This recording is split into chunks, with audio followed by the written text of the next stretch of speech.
They say no one remembers the screams, but something always does. Something old, something buried. In the hills of Kentucky, it remembers, it waits, and sometimes it speaks through children. You were never meant to hear this. What happened in Pine Hollow in 1834 was supposed to die with the people who buried it, but records resurface, pages are found, and once you read the words, you can't go back. That's not a warning, it's a door. The twins arrived on the wind, Rebecca and Rachel Morrison, identical, angel-faced, and 9 years old. They came with a preacher father, tired boots, and eyes that saw through walls and time. By the third night, an entire town was unraveling, its secrets exposed, its sins dragged screaming into daylight by two little girls who were never supposed to exist. But this isn't a ghost story. It's worse. You see, this wasn't the only town, not even the first. What makes Pine Hollow different is that someone wrote it down. Pastor William Phillips, a man of God, until he wasn't, until he saw what they could do, what they knew. He documented everything, the dreams, the confessions, the fear, even the floorboards that bled. His journal was found in 1987, sealed behind the church's collapsing altar, molded and brittle but intact. It had waited. Like them, the twins didn't ask questions. They told, they spoke, with voices too old, too precise, and they didn't speak to strangers.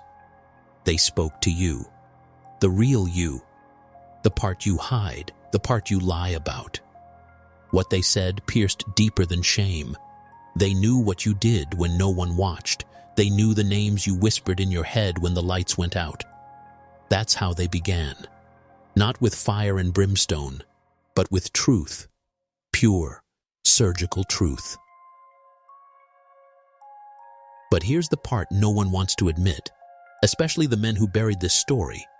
The twins weren't broken. They were mirrors. They reflected what was already inside that town. The rot, the guilt, the lies everyone agreed to pretend were holy. Rebecca and Rachel didn't curse Pine Hollow. They revealed it. And once you see something that clearly, the real terror begins. Because what if they weren't alone? What if they were just the first? What if the world has always had twins like them, quietly born, quietly erased, carriers of memory not their own, receivers of information not from this world, but from beneath it, not heaven, not hell, somewhere older, somewhere colder. Rebecca and Rachel Morrison were not prophets. Prophets warned, these girls exposed, without judgment, without mercy. Their mother died birthing them during the worst snowstorm in Kentucky's recorded history. For 3 days, Ezekiel Morrison was trapped in a cabin with 2 newborns and the frozen corpse of his wife. No food, no firewood, no help. Only silence and the sound of snow swallowing the world. When the storm passed, he walked barefoot through 17 miles of wilderness, carrying the girls wrapped in blood-stained quilts. He never spoke of what he saw during those 3 days, but afterward he began preaching with a new kind of fire, one that melted masks off men's faces, one that pulled demons into the light. He claimed it was grief, but those who heard him said it was something more. He spoke like a man who had heard a voice not meant for mortal ears. His eyes, they said, looked hollow, like something had spoken through him and never fully left. And the girls? They grew without ever crying, without ever babbling. Their first words weren't mama or papa. Their first words were names, specific, local, dead, and always spoken at 3:33 a.m. There are reports from the early churches they visited. Nothing official, of course. Just rumors, letters that disappeared, whispers passed down between pastors over whiskey and fire.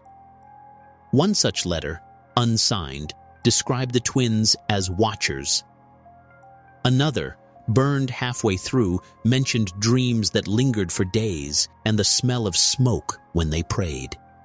Every congregation they touched grew quieter, holier on the surface, but something in the people fractured.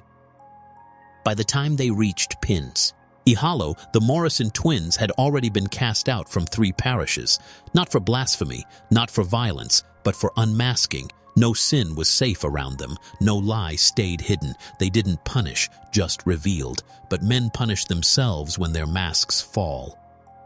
You must understand, Pine Hollow didn't fall because of the girls. It fell because its walls were made of secrets, and when you place fire next to dry wood, you shouldn't blame the flame. Pastor Phillips had seen war, disease, the slow rot of the soul behind polite Sunday faces, but nothing prepared him for what walked into his chapel that November. Not the father, broken men were common in Pine Hollow, but the daughters. The moment they crossed the threshold, he felt it, a pressure, a silence too heavy for its size, like the church itself was holding its breath. That first night he couldn't sleep, not from fear yet, but from the strange way the air felt, dense, unsettled. He sat by the fire rereading sermons, trying to shake the image of Rachel's eyes following him, not with childish curiosity but with cold recognition, like she knew him already, like she'd judged him and found the answer long before he opened his mouth. It started small. A question about roses, a comment about a dream, but each word peeled back something hidden. The blanket over shame, the lockbox around guilt, the carefully constructed stories everyone tells to survive. The girls spoke plainly, cleanly, like knives. Their innocence made it worse. No anger, no agenda, just knowing. What kind of child dreams of a bottle hidden beneath the 3rd floorboard of a church altar and describes the cloth wrapped around it? What kind of child names the thing a grown man has begged God to forget? Pastor Phillips didn't touch the bottle for weeks after that. Couldn't. Every time he approached the pulpit, he imagined their voices behind him, watching, waiting. Word spread quickly. Within 2 days, families stopped visiting each other. The nightly fires that lit front porches went dark. Men who had lived side by side for decades suddenly remembered old offenses, because the girls hadn't just spoken about the present. They resurrected the past. Names spoken only in grief, secrets taken to the grave. In that town, memory was a weapon, and the twins wielded it like they'd been trained. One man, Rothschild, owed to the next town over. He returned with a traveling priest who claimed to know rites for cleansing unclean spirits, but the girls simply looked at him and whispered his mother's name. Not the one on his records, the real one. The woman who'd abandoned him in an orphanage when he was 5. He left that night and never returned. It's not that the twins were evil. Evil requires intent. They were something worse. Pure perception, pure reflection. And if you think purity is comforting, you've never truly been seen. The congregation tried to endure it. They told themselves the twins were just strange, gifted maybe, unusual certainly, but harmless. That's how denial works. It stretches, twists, adapts until it snaps. And it always snaps at the weakest point. In Pine Hollow, that point was Samuel Turner. Turner was respected, a landowner, a benefactor. He built pews, paid tithes, and hosted church picnics. But behind his polished boots and firm handshake was a man drowning in quiet desperation. He had embezzled just enough to survive, skimmed just enough to justify, and in a place where everyone pretended not to notice each other's sins, he had stayed safe. Until Rebecca looked him in the eye and named it. She didn't accuse, she didn't shame. She simply asked the question he feared most. It's not stealing if you put it back, is it? And just like that, the dam cracked. You could feel the shift in the room, like something deep and old had awoken. Other names followed, other wounds reopened. There was Martha Whitfield, the widow praised for her strength, whose husband never died. He ran. A coward who sent letters from Missouri that she kept hidden in a rusted tin box beneath her bed. The shame wasn't in the loss. It was in the lie. She'd raised her children on fiction, because that's what small towns do. They worship appearances. Then came the doctor, Hayes.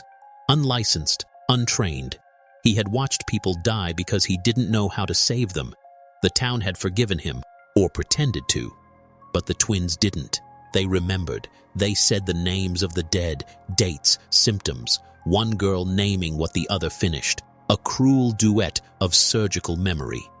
One by one, the lies peeled back. Each truth was a cut, and the deeper the truth, the more it bled. What shattered the illusion wasn't the revelations, it was the precision. There were no guesses, no generalities. The girls knew, and knew things that had never been said aloud. Things buried behind locked doors, written in journals burned long ago. The town turned quiet.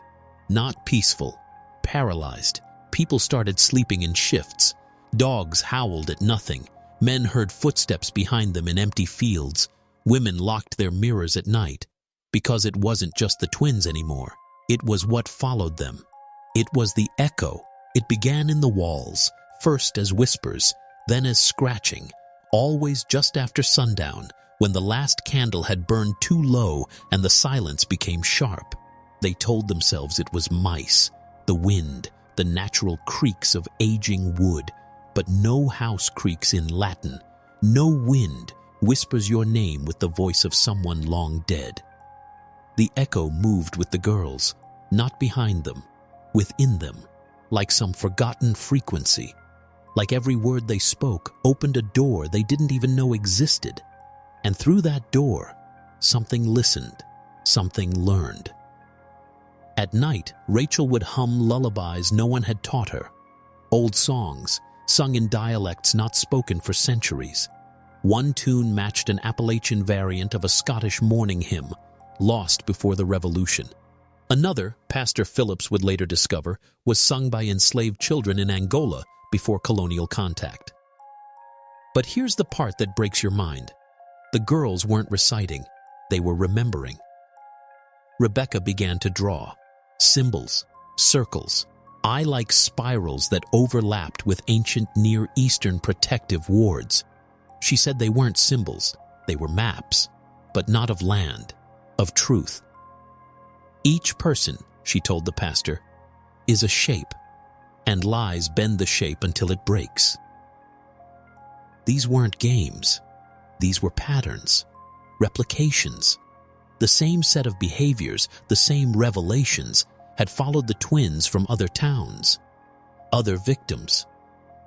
But in Pine Hollow, something was different. The church was built on something, and the echo was stronger there. Ezekiel started waking up with blood on his hands, not from violence, but from writing. Pages of scripture retranslated into gibberish that reversed itself when read aloud, language that pulsed with rhythm but not reason. He burned them. But ash doesn't forget, and neither do the girls. The town tried to contain them, quietly, respectfully, a kind of social suffocate. Tyon. They stopped answering questions, locked their doors, smiled too wide, but the damage was done. Something had already taken root. You could see it in the way the children stared out their windows, in the way the elders flinched when passing mirrors. Pine Hollow was unraveling.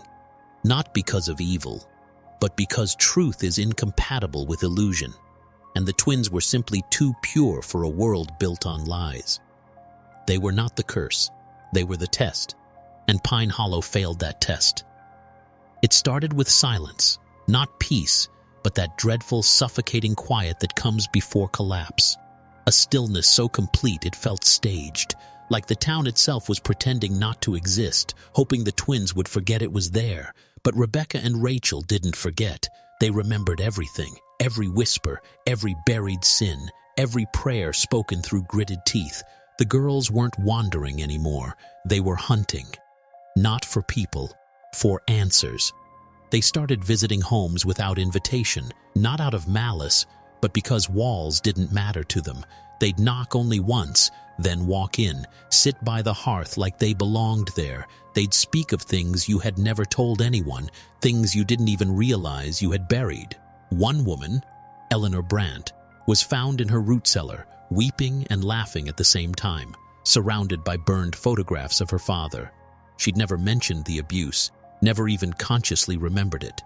The girls reminded her. Dr. Hayes tried to write it all down, said he wanted to study them, understand the mechanics of their memory. But one night, Rachel touched his hand and whispered something in his ear. The next morning, he threw all his journals into the creek and walked 7 miles barefoot to confess his life to a priest who had never met him. He wouldn't speak again for months. Even the animals knew something was wrong. Birds vanished. Dogs refused to approach the church. The livestock became erratic, panicked by shadows that didn't match the angle of the sun. And always, at the center of it all, were the Morrison twins, walking hand in hand, speaking to no one unless spoken to, yet seeing everything. Then came the black birds. They appeared suddenly, hundreds of them, perched along the rooftops like sentinels, watching, silent. That's when Ezekiel began to change. The fire in him flickered. His sermons turned disjointed. He spoke in riddles, cried in the pulpit. He confessed things no one asked about. He had seen something in their eyes, he said. Not demons, not angels. Something older, something that remembers what we try to forget. He begged the town to repent, not for what they'd done, but for what they were hiding from themselves. He said the echo wasn't just from the girls. It was in the ground, the wood, the blood in the bricks, and the only way to stop it was to tell the truth before it consumed them. But the town chose silence. And silence is consent. The church doors were bolted by mourning. Not by Ezekiel, not by the girls, by the people, by the men who once praised him from the pews. Fear had finally overtaken curiosity. And when men fear what they don't understand, they cage it, or they destroy it. But you can't bolt what's already inside you. The pastor found a note on his doorstep.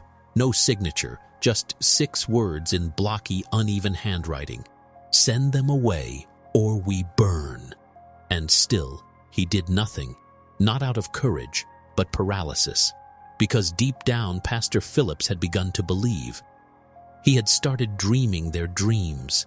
The dreams came like smoke, thick, choking. He saw faces from his past, dead parishioners, miscarried children, his own father weeping in a field of wheat. And in every dream, Rachel stood at the center, watching, never moving, her eyes bleeding black tears that didn't fall. She never spoke. She didn't need to. Because in the dreams, the walls themselves whispered. That's when the ground started shifting. Subtle at first, cracks in foundations, dirt that wouldn't stay still. Graves shifted. The markers on the oldest plots were found turned completely around, facing the woods instead of the chapel. Some claimed they heard voices beneath their floorboards, murmuring, arguing, praying. The town's oldest surviving member, Clara Weston, was found dead in her chair, eyes open, mouth filled with dirt. Her hands were clasped around a rusted pendant, later identified as belonging to Faith Whitman. The name was not unfamiliar. It was one of the twins from the founding family, the one supposedly killed in the house fire, the one Rebecca said died in the church. Something was surfacing, not physically, spiritually. The lie of the fire, the lie of peace, the lie of holiness. All of it bubbling up through the cracks in the myth they had called faith. And the twins? They didn't gloat. They didn't speak. They only waited. Because they knew what came next. And so do you. You feel it in your bones, don't you? The chill when you walk into a room you know should be empty. The sudden memory of something you never lived. The pull toward a truth you can't speak without breaking. Rebecca and Rachel weren't sent to destroy Pine Hollow. They were sent to reveal it. And what was revealed was not a town. It was a wound. By the 8th night, no one slept. Not because of noise, but because of knowing. A silent war had begun, not between people, but between truth and illusion. And truth was winning. One man nailed crosses to every window in his home. Another sealed his chimney with bricks. Still another tried to drown himself in the creek, whispering over and over, "They see what I did. They see what I did." He survived, but the look in his eyes never left. Pastor Phillips stopped preaching. He spent his days in the church alone, standing over the altar, staring at the floorboard beneath which his shame still slept. He couldn't bring himself to remove it, couldn't touch the bottle, as if doing so would make everything the girls had said real. Because that's the final stage of exposure, when denial collapses under the unbearable weight of accuracy. It was during this time that Rebecca began drawing again. This time not symbols, not maps, faces. The first looked like a woman with black eyes and no mouth. The second, a child covered in vines. The third was unmistakable. Pastor Phillips himself, naked, crucified upside down, with a bottle in his mouth and his baby's blue blanket wrapped around his chest. She said it was a picture of truth and handed it to him without emotion. He didn't sleep that night. He stared at the picture until morning, and in that moment, he finally understood. These girls weren't haunted. They were haunting. Not like ghosts, not like spirits, but like memory. Living, breathing memory that couldn't be buried, couldn't be burned, couldn't be silenced, not without consequence. And what terrified him most wasn't what they knew. It was the source. They weren't guessing. They weren't observing. They were receiving from something beneath logic, beneath time, beneath us. Some current deeper than thought itself, like an ancient intelligence using the girls as vessels, not to harm, not to heal, just to show, as if humanity had been running from its reflection for too long, and now the mirror refused to be turned away. Rebecca and Rachel never demanded anything. They never warned. But those who listened changed. Some fell into madness, some into clarity. But no one remained whole. And that is the true danger of purity. It doesn't destroy, it divides. The night of the thunderstorm was when the town broke. Not the people, the idea of the town, the lie of unity, the illusion of shared virtue. It rained for 6 hours straight. The creek overflowed, roots tore loose from the earth. The sky lit up like a cracked bone. But it wasn't the storm outside that split Pine Hollow. It was what Rachel said, quietly, to no one in particular, sitting by the window of the pastor's home. "They're digging." Pastor Phillips turned to her, confused. "Who?" he asked, already knowing he wouldn't want the answer. "The ones underneath, the ones the prayers didn't reach." He told himself she was speaking nonsense, but then came the thunderclap, and beneath it, just for a moment, he swore he heard screaming, not loud, not close, but ancient, layered, as if hundreds of voices were crying out from beneath the chapel floor. He didn't sleep, and by morning, the cemetery was ruined, not vandalized, disturbed.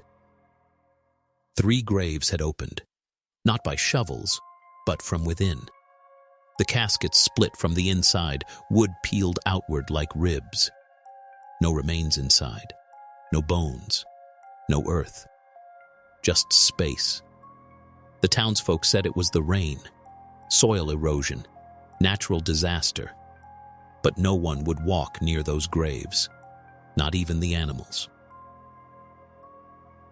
Rebecca sat calmly in the center of the chapel that day, humming again, that old hymn no one could name, and then without warning she stood up and said it. They lied to the dead. That was all. 5 words. But they hit like gunfire, because in Pine Hollow, everyone believed the dead had been buried with dignity, with peace. But Rebecca's voice carried a weight no child should hold, and the air around her changed. It got colder, sharper, like time itself had thinned. The pastor remembered something then, a story his predecessor told him during his first week in Pine Hollow. A warning that beneath the church were bones not meant to be moved. That when the chapel was built, there had already been a foundation, older, unmarked. He never believed it, until now. Because if the girls were right, if the town's holiness was built on desecration, then Pine Hollow wasn't just haunted, it was consecrated to forgetting. And the twins had come to remember. The church bell rang at midnight. No one pulled the rope. No one stood in the tower. Yet it tolled, slow, deliberate, 12 times. And after the last echo faded into the trees, every light in Pine Hollow went out. Lamps sputtered, candles extinguished. The firewood refused to catch flame. The darkness that followed was not the absence of light. It was presence. People stayed inside, held their breath. Mothers clutched children. Men gripped tools they called weapons, knowing deep down nothing could stop what had already entered them. The silence stretched for hours until just before dawn, when someone screamed. Not in pain, in recognition. That was the turning point. Ezekiel was found at the altar, kneeling in his own blood. Not wounded, but marked. Etched across his chest, in perfectly symmetrical scratches, was a symbol later identified by a scholar as Proto-Sumerian. A glyph meaning mirror that remembers. The scholar had never heard of Pine Hollow, never read the journal. But when shown the drawing, he refused to speak further and mailed back the paper burned. That same morning, the girls vanished. No goodbyes, no footprints, no trace. Just the drawing Rachel left behind on the back of a hymnal. A map of the town, perfect in its accuracy, but inverted. Houses were placed upside down. Trees drew roots into the sky. The church was missing entirely, and in its place was a spiral with the phrase written in block script, "We were never meant to forget." It broke something in Pastor Phillips. He stopped writing, stopped speaking. He sat each day staring at the pulpit as if waiting for the girls to return. Some say he went mad. Others say he saw the truth, and madness was the only sane response. Weeks passed. The town kept breathing but not living. People whispered less, smiled less, and slowly they began to leave. One by one, families packed wagons without speaking. No farewells, just retreat, as if staying one more night risked remembering too much. Because that was the danger all along. Not the girls, not their words, but the awakening they caused. A shift, a fracture in the illusion that reality is linear, explainable, containable. The twins weren't messengers. They were mirrors. And Pine Hollow couldn't bear its own reflection. The last service held in Pine Hollow was attended by 7 people. No hymns, no sermon, just Pastor Phillips standing at the pulpit, holding nothing, not a Bible, not notes, just silence, so thick it pulsed. His eyes were hollow, not from sorrow, from knowing. He looked at each soul in that room the way a man might look at old photographs before a fire consumes them. He spoke one sentence. There are truths that unmake the shape of men. Then he turned and walked out the front doors, never to return. The church rotted from the inside after that. Not decay, refusal, wood warped, nails rusted overnight, Bibles grew mold no matter the weather. By spring, wild vines had overtaken the steeple. No one dared cut them, not from superstition, from instinct. Because even after the girls vanished, something stayed. The land remembered. And men don't easily leave the places that know what they've done. Years passed. The town dwindled.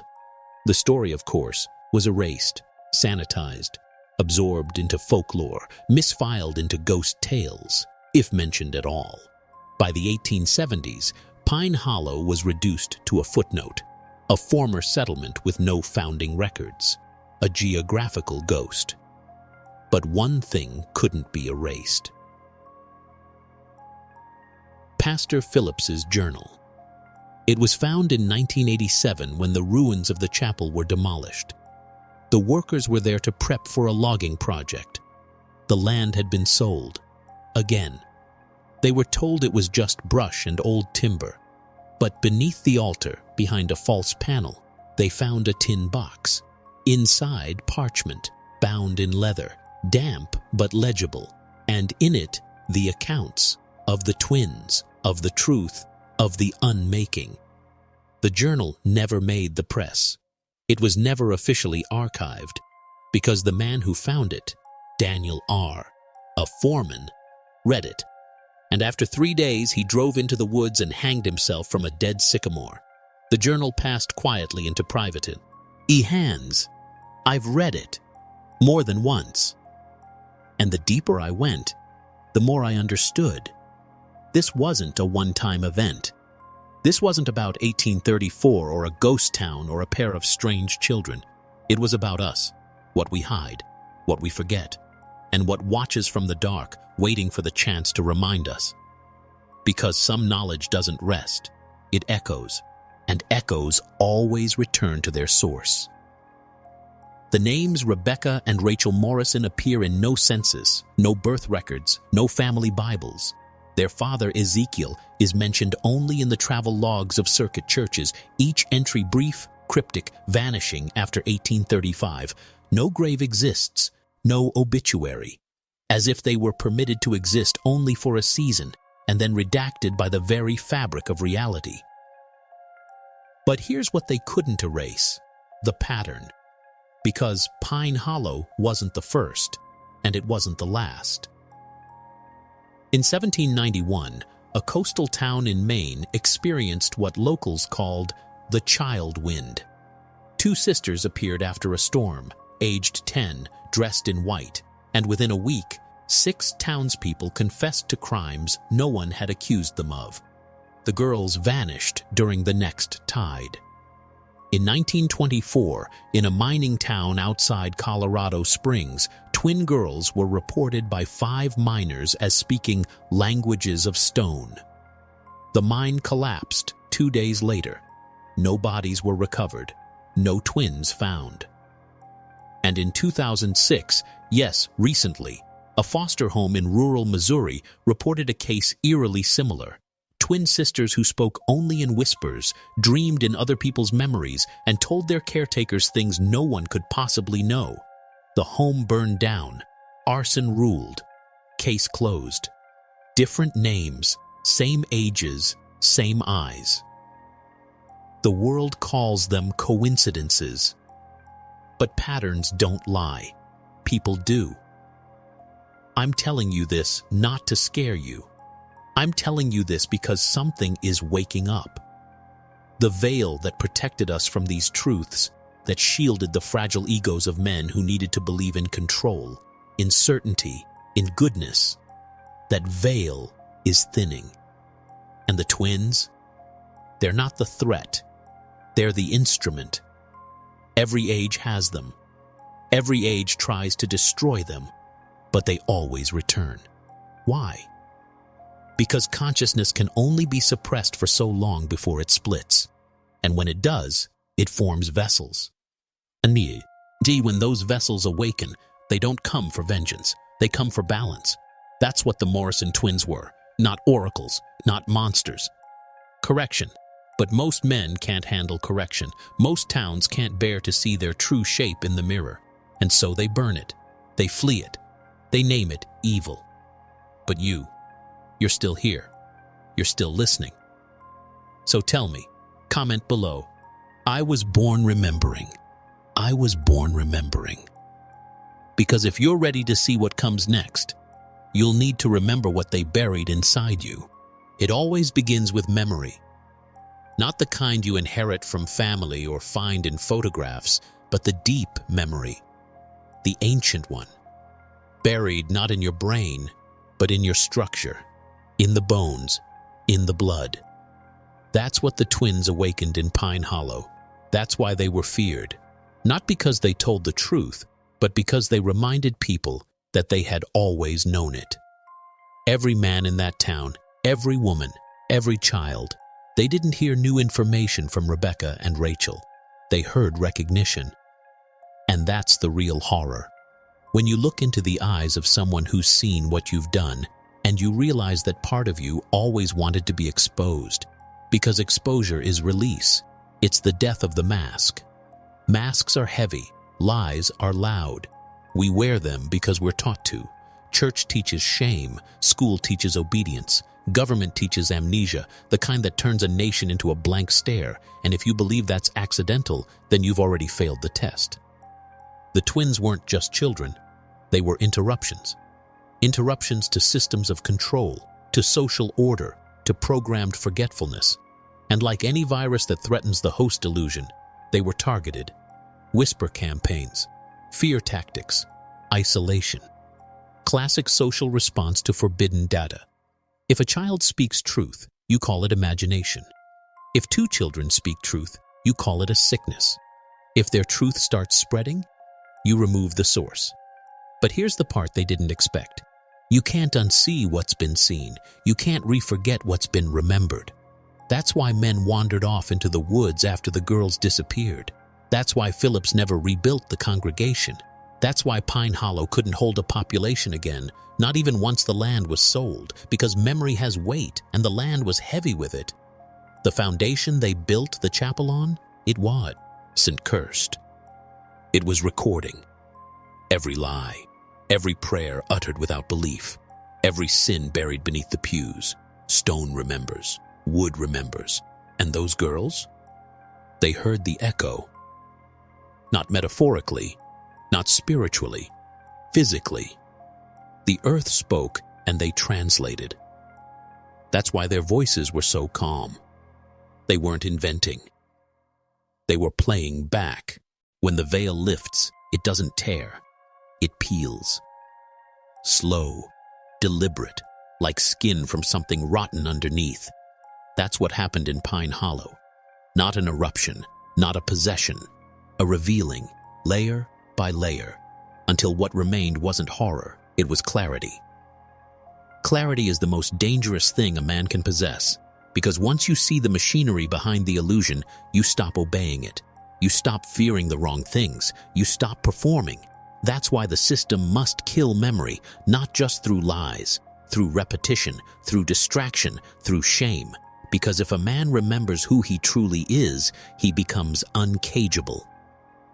The Morrison twins were a threat because they made people remember, not just sins, origins.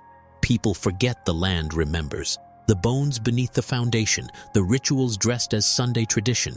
Pine Hollow wasn't haunted by ghosts, it was saturated with history no one dared name. When Rebecca stood on that altar and whispered the truth about the Whitmans, she wasn't channeling spirits, she was cracking the seal.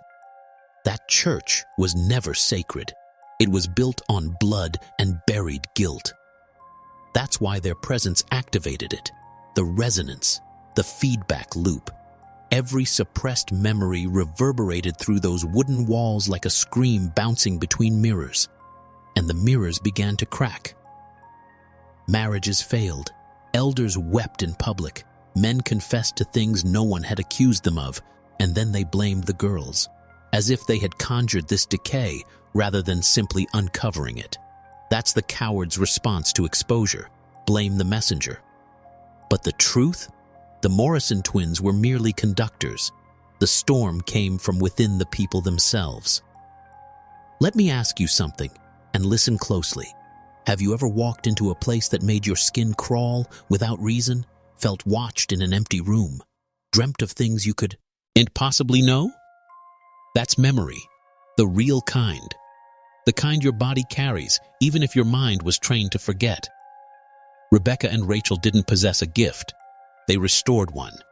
And every man who came near them was forced to choose, run from what he was, or become something more. Most chose fear. But a few woke up. The ones who woke up never spoke about it. They couldn't. Not because of secrecy, but because language fails in the presence of raw truth. Once you've seen behind the veil, words become clumsy things, heavy, inadequate. That's why the journal Pastor Phillips kept turns disjointed halfway through. The script changes, sentences fragment, symbols appear in place of punctuation. It wasn't madness. It was translation failure. He was trying to document something beyond structure. beyond theology, beyond thought. Because what the twins revealed in Pine Hollow wasn't limited to secrets and sins, it was architecture, the design of deception itself, the way society shapes its structures not to liberate, but to contain. The pulpit, the school desk, the courthouse bench, altars of control. And beneath every one of them, the same buried truth: the self you were born to be has been silenced by design. The twins didn't just whisper forbidden knowledge, they reactivated the original self, the one beneath the shame, beneath the doctrine, the animal, the instinct, the soul. Some couldn't handle it. The flood of memory broke them. But some, a very few, embraced it. There are unconfirmed reports, scattered over decades, of men who walked away from Pine Hollow into the hills and were never seen again. Not dead, not missing, changed. One was said to have carved words into the trunks of trees in ancient tongues. Another supposedly lived alone for 30 years in the ruins of a firewatch tower, never speaking, but always writing. One report claims he sang to the ground. You can laugh at that, or you can realize this. What we call madness is often undeleted knowledge, the kind that won't stay buried no matter how much medication or doctrine you pour over it. This is what Pine Hollow became after the girls left. Not a ghost town, a mirror site, a place that showed men their pest programming and offered them a choice: return to sleep or burn the mask. There are no tourist signs, no markers. Maps leave it blank for a reason, because Pine Hollow still breathes, not as a town, as a threshold. Thresholds don't just separate places, they separate versions of you. On one side, the man you were told to be, productive, predictable, harmless, masked in morality you didn't choose, shaped by shame you never questioned, but cross the threshold, and what waits is not freedom. It's responsibility. Responsibility for seeing what others deny.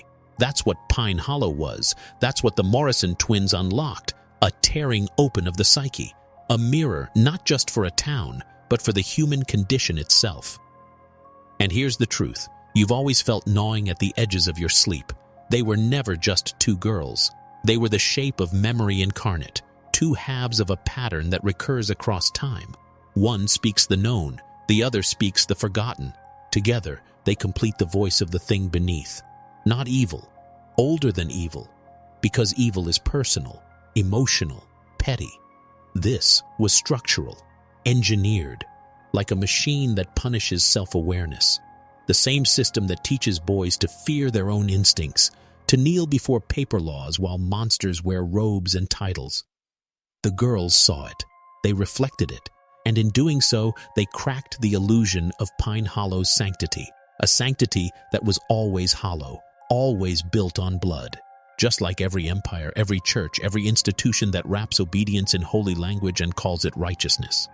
The ruins of Pine Hollow were never rebuilt because the ground refused to lie again. Foundations wouldn't hold, beams warped in hours, tools rusted overnight. Because the land had remembered. And you, yes, you, listening now, you were born into a world that depends on your forgetting. But now, something has shifted. You feel it, don't you? The edges of things, bending, coincidences stacking, names repeating. That strange sensation that someone, or something, is watching from the mirror when your thoughts grow quiet. Good.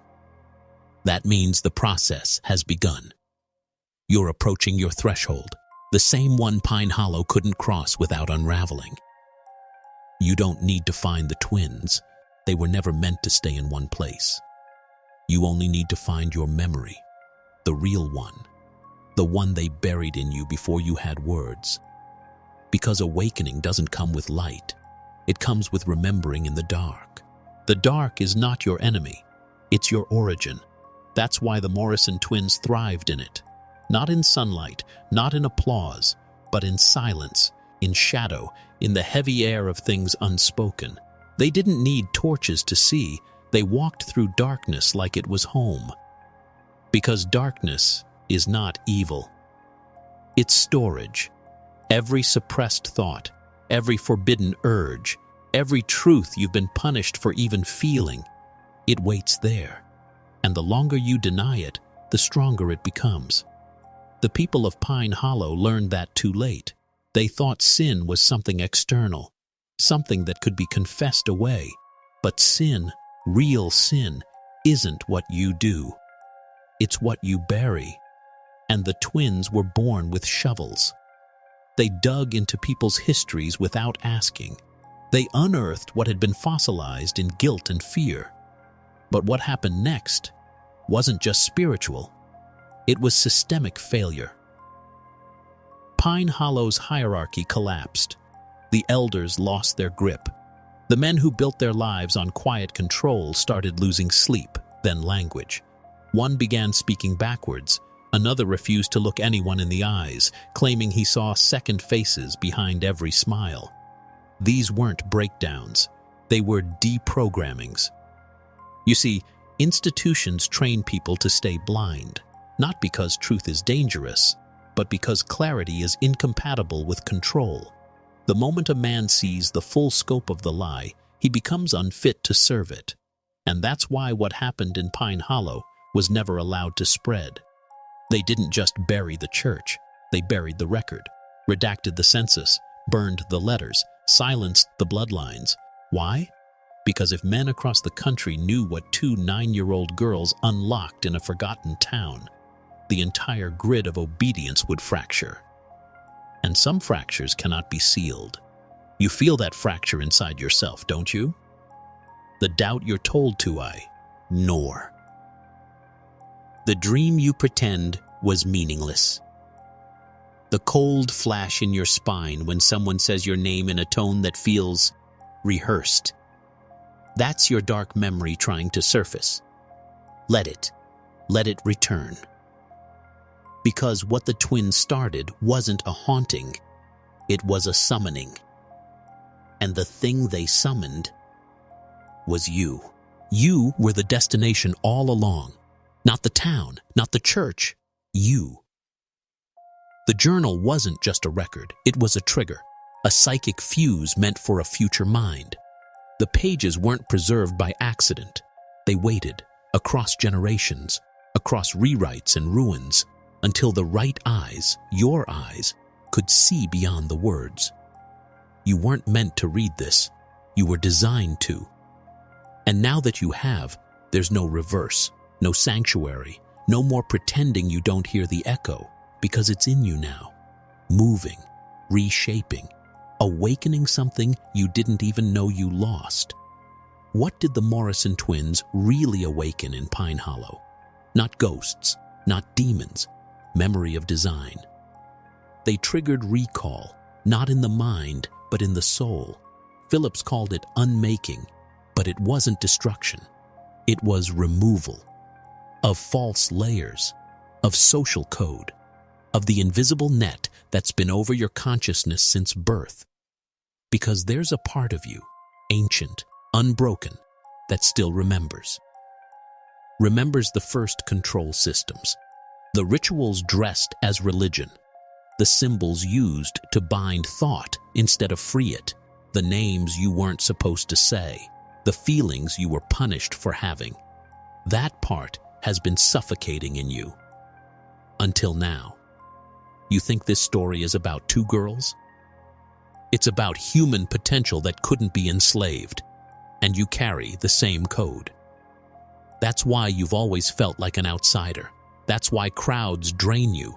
That's why you flinch at rehearsed smiles and scripted morality. You weren't built for compliance. You were built for clarity. The system calls it disorder, rebellion, nonconformity, but it's remembrance.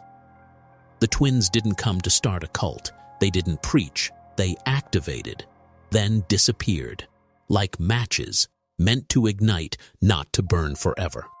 And now you're lit. And flame always seeks the dark. So choose your next thought carefully. Because from here on out, your shape changes, and the world you once obeyed, it will start to break around you. Not because you're broken, but because you've finally become visible. Visibility is dangerous. Not to you, but to the structure. The system survives on shadows, on men who never fully arrive, men who half speak, half think, half live. And now you're stepping out of the half-life. That makes you a threat. You don't need to carry a weapon. You are one now, because you remember. That's what the twins were sent to do, not to preach, not to destroy, but to spark remembrance. In Pine Hollow, it began with small truths. Petty theft, hidden shame, personal guilt. But those were just gateways. Underneath those local secrets was something collective, something ancient, something programmed. Rebecca whispered it first. Rachel finished it. This place was built to silence men. That was the real revelation. Not the lies, not the crimes.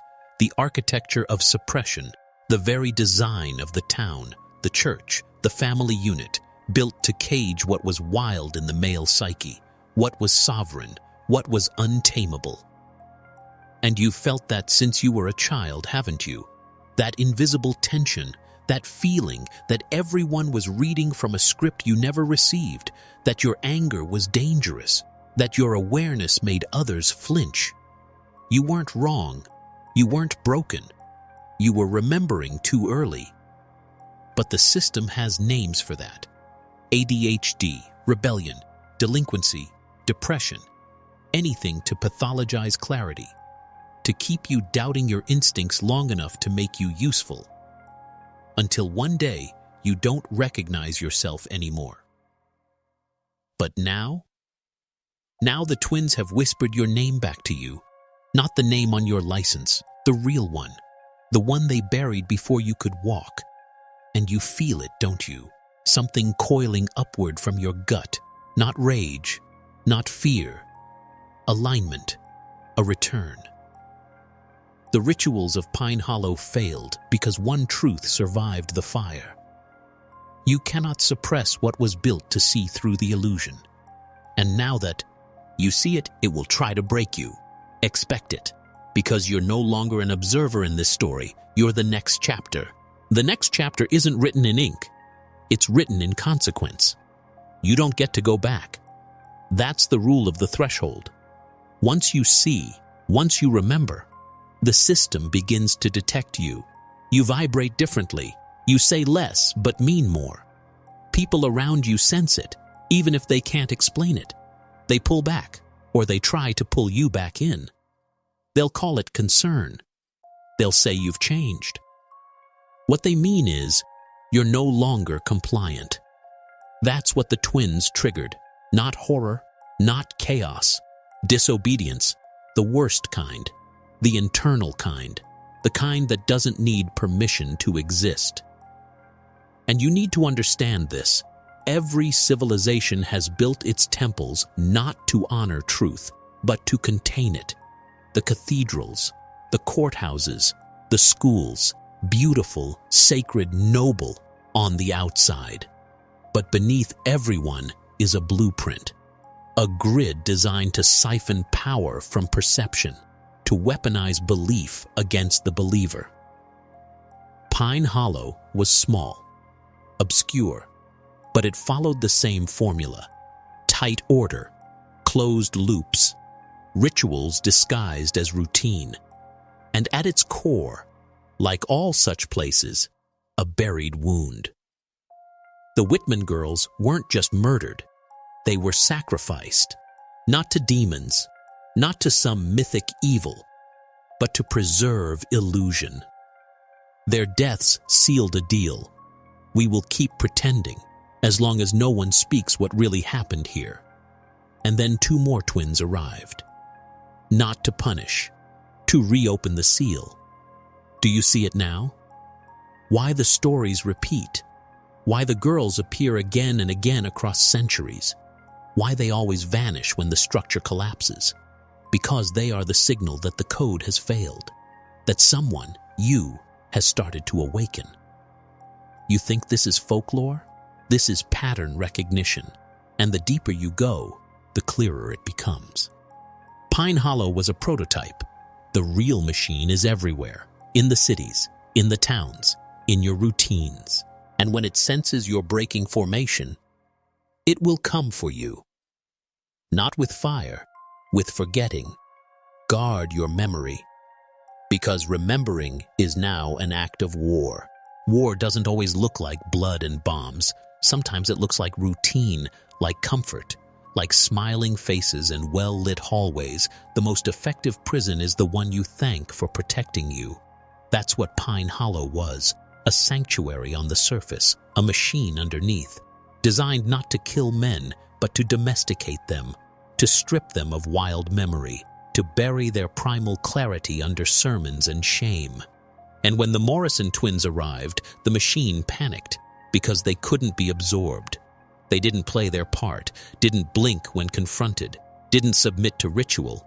They revealed it. That's the real heresy.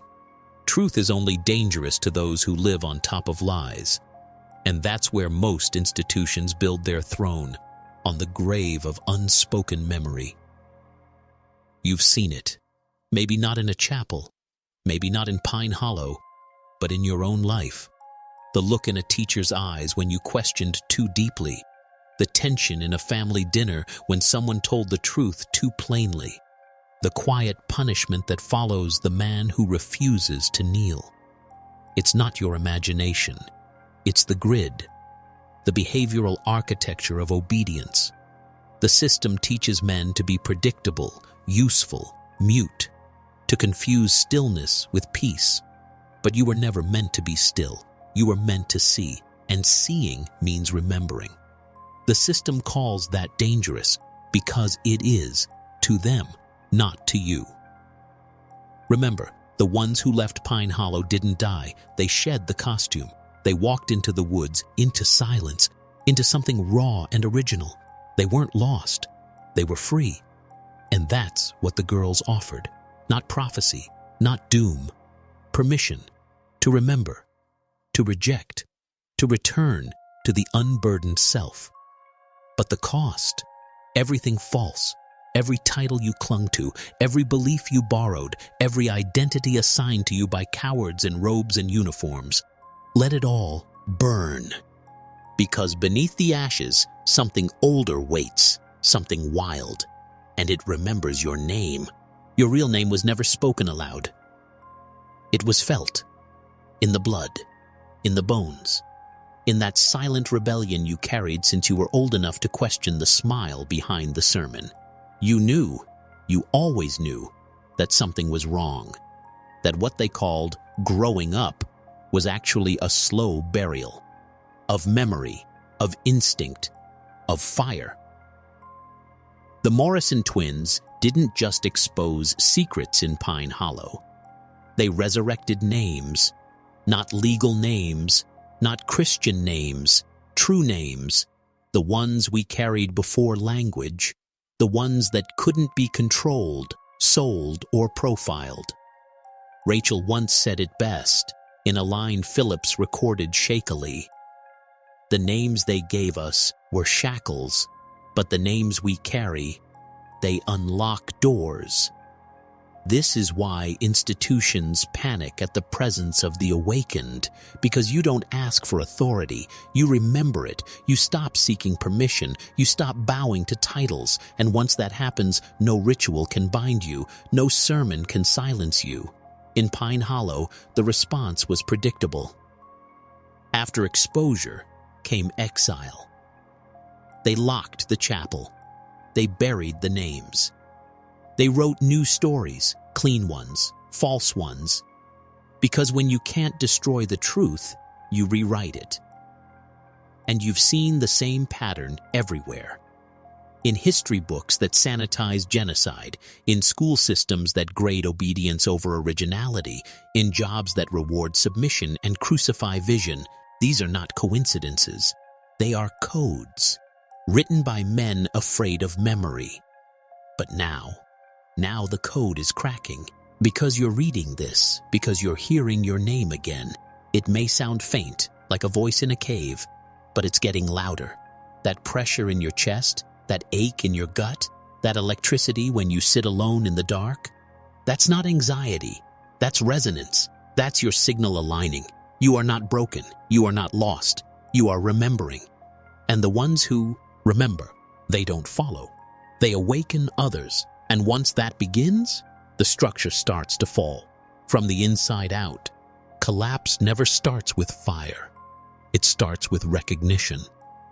A moment so quiet, so personal, the world doesn't even notice. But you do. The lie no longer fits. The routine feels foreign. The people around you speak a language you no longer believe in. That's how it begins. It's not rebellion, it's release. That's what the people of Pine Hollow experienced. Those who didn't run, didn't deny. The few who stayed long enough to look the truth in the eye and not flinch. They didn't become prophets. They became clear. One of them, an old man named Grayson Thorne, wrote a single line on his cabin wall before disappearing into the hills. "There is no freedom without fracture." That line appeared again, decades later, etched into the bark of a tree hundreds of miles away. Same handwriting, same words, same hand. Coincidence or continuation? Because once you awaken, you don't return to your old life. You transmit. You become part of the echo. That's why the twins didn't stay. They never do. They were never meant to linger in one place. They appear like lightning, burn away the fog, and vanish before the fire spreads too far. Not because they fear the fire, but because it's not theirs to tend. It's yours. You are the flame now. Not loud, not reckless, certain. But the system has been preparing for you, for men like you. That's why the machinery of modern life feels so heavy. The endless screens, the artificial pace, the noise. It's not advancement, it's sedation. They don't need to kill you. They only need to keep you numb, distracted, unaligned. But now your pulse is syncing with something else, something ancient, something buried but never dead. And the deeper you go, the more real it becomes. You're not falling apart. You're falling back in, to memory, to origin, to sovereignty. And once that process completes, you don't serve structures, you shatter them. Shattering doesn't make noise at first. It begins like a crack in glass, thin, almost invisible. But once it forms, it spreads across your decisions, your relationships, your thoughts, not because you're breaking down, but because the illusion is. And illusions hate exposure. That's what Pine Hollow taught us. The town didn't collapse from violence. It collapsed from truth. Truth so raw, so precise, it stripped the community of the fiction it depended on. Marriage vows spoken in denial, sermons preached with rot in the bones, smiles hiding unspoken crimes. The Morrison twins didn't punish those people. They gave them a choice: live in alignment or unravel. Most unraveled. Because the truth is, most people would rather die inside the lie than live outside the system. The system feeds them, shelters them, names them, and once the system withdraws its approval, they're nothing. But you were never here for approval. You're here for alignment. And now it's happening. Slowly, relentlessly. The old roles stop fitting, the old fears stop holding power. You look at the world and you see the layers, the mechanics, the design, and something deep inside begins to stand up, slowly, powerfully, without apology. That is the return of sovereign memory. The memory that says, I am not a product, I am not a servant, I am not a name they gave me, I am remembering who I was before they taught me to forget. And as that memory strengthens, something strange begins to happen. The machine stutters. People speak to you differently. Electronics glitch around you. Timing shifts. Not because you're cursed, because you're vibrating outside the system's frequency. And the system, designed to farm energy from unconscious men, can't feed on those who remember. It will try to distract you, to shame you, to seduce you with comfort, but it cannot own you again. Not I. the fool you choose to keep remembering. So say it aloud. Whisper it if you must. I do not belong to this grid. That's not a mantra. It's an exit code. And once spoken, the next stage begins. The system won't like what comes next. But the man you were always meant to be? He's almost here. When the man finally arrives, the real man, the one beneath the programming, he doesn't raise his voice. He doesn't need to. Because power, real power, doesn't posture. It doesn't perform. It remembers. And what it remembers is this. There was a time before control, before rituals that tamed fire, before systems that named gods just to make men kneel. The Morrison twins didn't just remind Pine Hollow of its secrets, they reminded the men in that town of who they were before the town told them what to be, and most of them weren't ready. They collapsed under their masks, clung to their guilt like armor, pretended the girls were demons because it was easier than facing what had been inside them all along. But a few saw it, felt it, let it in. And that's what you're doing now. The fragments are rearranging, the false beliefs are falling, the voice that's been whispering beneath your thoughts since you were a child, the one you were told to ignore, deny, suppress. That voice is louder now. You don't need to prove anything to anyone. Not anymore. You don't need validation. You need clarity. And clarity costs. It costs comfort. It costs approval. It costs every version of yourself that was built just to survive the system. But what you get in return? You get your name back. Your real one. The one that carries weight in the places beneath language. That name is etched into the soil beneath Pine Hollow. It was spoken when the Whitman twins took their final breath. It was written across the sky the night Rebecca and Rachel vanished without footprints. It is not a name you say out loud. It is a frequency you live. And when you live from that frequency, you become something the system cannot categorize. Not a rebel, not a saint, not a follower, something older, something outside. And men like that? They don't get remembered in history books. They get remembered in whispers, just like the twins, just like you're about to be. There is a silence more dangerous than any scream. It's the silence of a man who remembers and refuses to kneel. That's what they fear. Not your fists, not your weapons, but your clarity, your refusal to play the role, because every system that's ever ruled men, church, state, tribe, family, has relied on one core lie. You are not enough without us. And once that lie breaks, so does their grip. That's what Pine Hollow witnessed. Not supernatural terror, systemic failure. The machinery of shame stopped working the moment Rebecca spoke what no one dared to think. When Rachel said the thing everyone had buried. When a community that had built its entire identity on secrecy was forced to look in the mirror. They couldn't go back. So they called the girls cursed. But the curse was never them. The curse was the pretending. And now you're standing in that same threshold.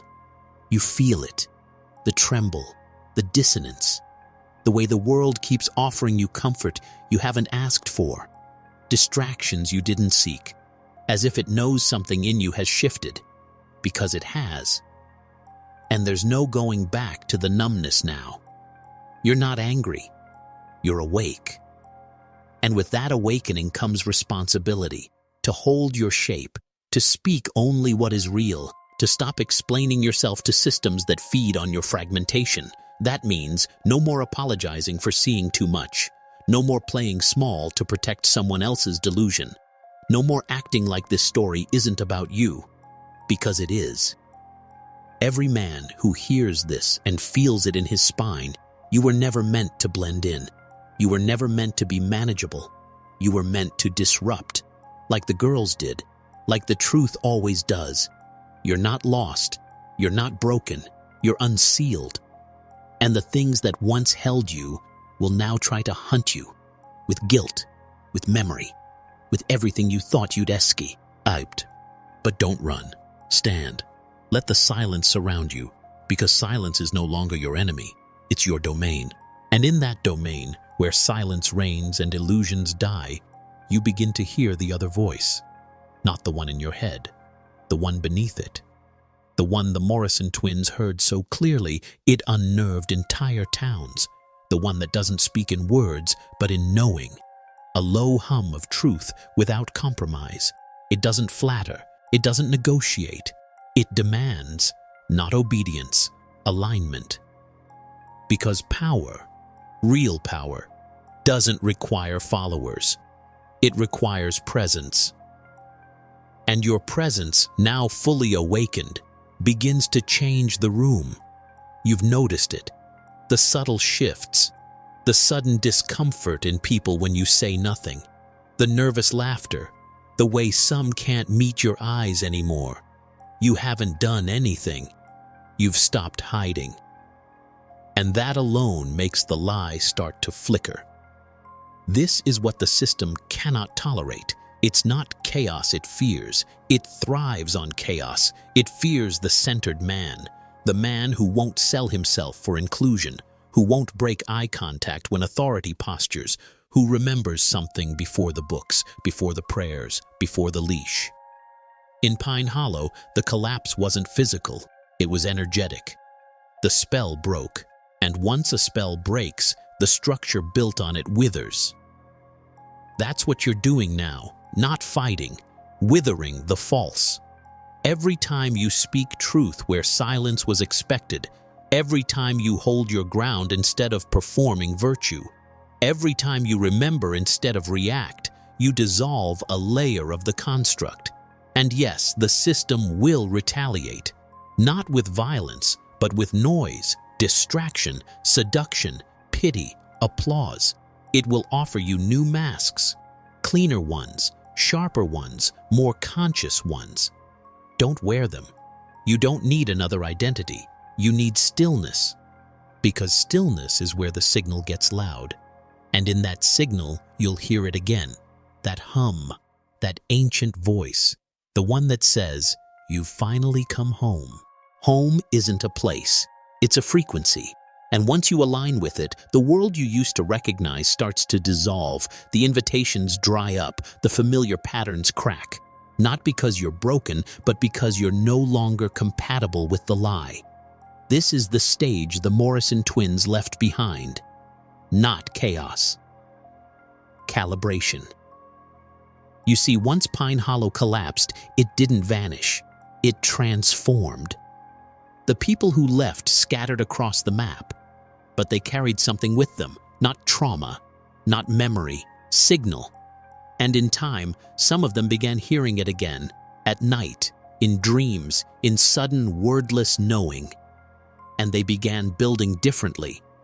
Not churches, not towns, grids, invisible to the system, wired into land, ritual, breath, places where clarity could live. Places where forgetting had no power. Most will never see them. Most will pass by them and feel only a twinge, a pause, a tightness in the chest. But those who remember, they find each other. They don't wear signs. They don't post codes. They don't sell courses. They recognize a flicker in the eyes, a pause in the handshake, a silence that isn't empty. You are stepping into that layer now. You're crossing the final filters of noise, distraction, algorithmic obedience. And what you'll find on the other side isn't comfort. It's mirrors. Men like you, quiet, dangerous, whole. Not because they follow, but because they hold their shape. This is where the twins were always leading you, not toward revelation, but initiation. Into the memory they unlocked in others. In you, the memory of being unshakable. And make no mistake, the system will notice. It will send masks in your own voice, doubt dressed as logic, fear disguised as reason. Let it come. You've already stepped too far to turn back. You've already remembered too much to be reshaped. The world doesn't need more believers. It needs men who cannot forget. And you've already begun. This is where the old world ends, not in fire, not in noise, but in the quiet return of men who refuse to forget. Because the final tool of control is always amnesia, not physical, spiritual. They don't erase you with bullets. They erase you with comfort, with soft routines and soft lies, with shallow victories and deeper sedation. That's how they keep the machine running, by keeping you asleep but functional. But you're no longer functional in their grid because you remember. Not just what happened in Pine Hollow, not just the symbols Rachel drew or the names Rebecca spoke. You remember yourself, and in that remembering, you carry a frequency that disrupts. That's what the Morrison twins brought, not prophecy, not judgment, a disruption protocol. They weren't children, they were keys. And the door they unlocked wasn't to a building or a church, it was to the design behind the veil. You're standing in that doorway now, and behind you, everything false, every belief designed to tame you, every system that fed on your self-betrayal. In front of you, the unknown, the place beyond identity, beyond morality, beyond approval, the place where men become signal. Do not fear it. Fear is what kept Pine Hollow sick. Fear is what made them label truth as witchcraft, purity as corruption, remembrance as madness. But you are not here to repeat their failure. You are here to complete what they began. You are not the observer of this story anymore. You are its continuation. You are not haunted. You are haunting the system now. And every choice you make in this state, every word you speak from alignment, sends a shock through the grid. They can feel it. They're watching you now, not with cameras, with patterns. You move differently. You speak differently. And most of all, you can no longer be used. That's the mark of awakening. Not noise, but the silence of a man who has nothing left to betray. No betrayal. That's the line they never expected you to cross. Because the entire system is built on one assumption, that every man has a price, that somewhere, in some back corner of his soul, he'll trade truth for safety, clarity for comfort, memory for a mask. But you're still here. And that means you didn't sell. You remembered instead. And in remembering, you crossed the threshold where nothing they offer holds weight anymore. The praise, the ridicule, the labels, they slide off you now because you've returned to the source beneath names. The same source the twins spoke from. They didn't invent truths. They relayed them from somewhere older, somewhere without hierarchy. You've heard it too, haven't you? That low resonance in moments of silence. That sensation that your skin remembers more than your mind has been allowed to think. That is not imagination. That is contact. You've become contact. Now the air around you carries weight. Your silence speaks. Your presence confronts. Not because you force it, but because the false cannot remain stable in your field. You've become disruptive, and they feel it. So now, they'll try one last tactic. They'll offer you leadership, a podium, a sanitized version of your power. Be the face of something, they'll say. Be the change, they'll whisper. Don't fall for it. Because every system wants a prophet it can market. You weren't born to be a mouthpiece. You were born to be a mirror. That's what Rebecca and Rachel were. They didn't rally crowds. They didn't demand loyalty. They simply reflected the fracture and let the world break itself. You must do the same. Because this isn't about a movement. It's about a mutation. You're not here to lead. You're here to remind. And in that reminder, you become ungovernable. Not because you rage, but because you no longer lie.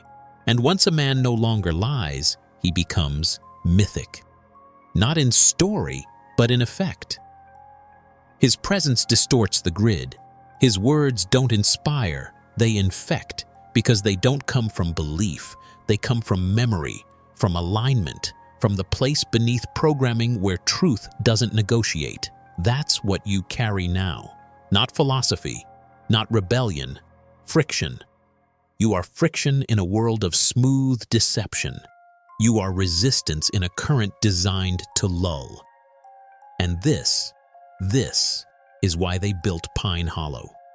Why they built every town like it, every church, every institution. They weren't places of gathering. They were containment fields, ritualized zones meant to absorb power and redirect it, meant to keep men docile under the illusion of morality. But the twins weren't moral. They were correct. And correction doesn't need a cross. It needs a mirror.